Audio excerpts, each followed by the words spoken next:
Welcome back to North Dakota Today. I'm with Jes Juma, and we are here at Advantage Appliance in the Thermador kitchen.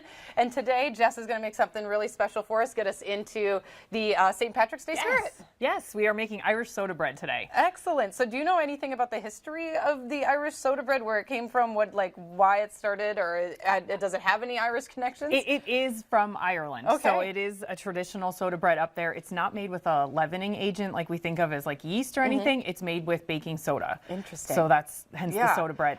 And I had been asking you a couple questions between the difference between baking soda and baking powder, and it made me really regret not doing better in chemistry in high school, because there's a lot of chemistry that goes into baking. There is, and I think it's one of the reasons I love to bake. I love to cook too, but baking, I love the specifics and the science behind it, for sure. That's something that my mom always told me. She's like, cooking, you can give and take a little, but baking, you've got to be exact. 100%, absolutely. Excellent. So what are we going to start with, Jes?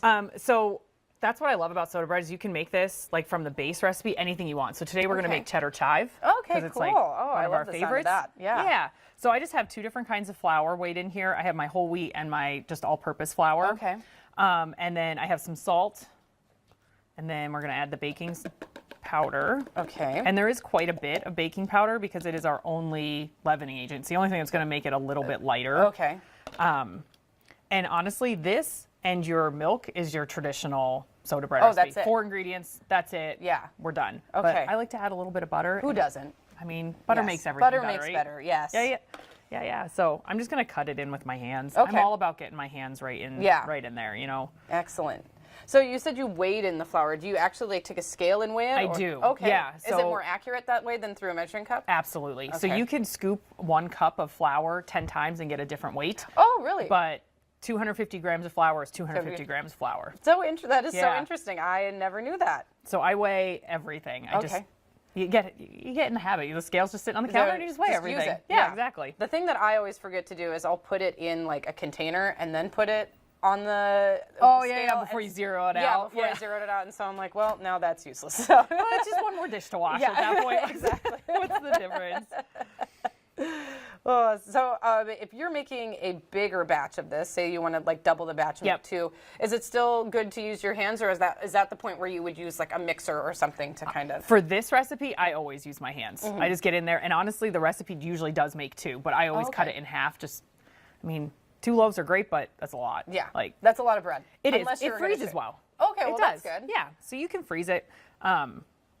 But yeah, I always just use my hands. Unless you're going to start making 4 or 5 loaves, but then I wouldn't even use a mixer. I'd use a food processor because you just want it gently broken up. It doesn't really need to be... I'm seeing it's not really creaming together. It's kind of still crumbly. Exactly. Yep. So we're just going to mix the butter in so that it's just little pea-sized butter. Okay. And then this is where I'd mix in whatever. So today, like I said, we're doing cheddar.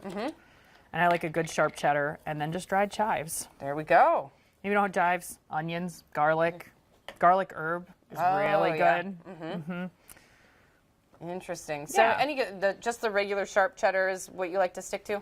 That's what I like to stick to, but there's a really good Irish blue cheese that's really good. If you like tangy flavors in your breads and stuff, that's a good one too.